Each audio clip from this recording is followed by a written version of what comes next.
გამარჯობათ მეგობრებო და ამ ვიდეოში გასწავლით თუ როგორ დავუკრათ თოვლი მოდის არემარე გიტარაზე.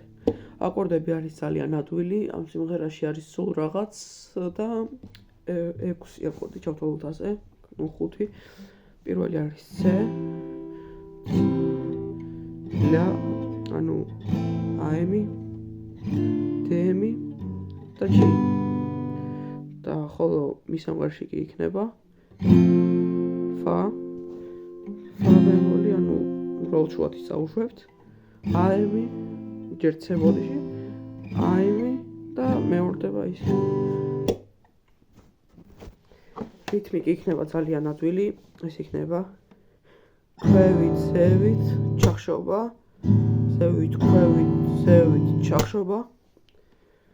გავაკეთოთ აკორდებთან ერთად. მოდის არემარ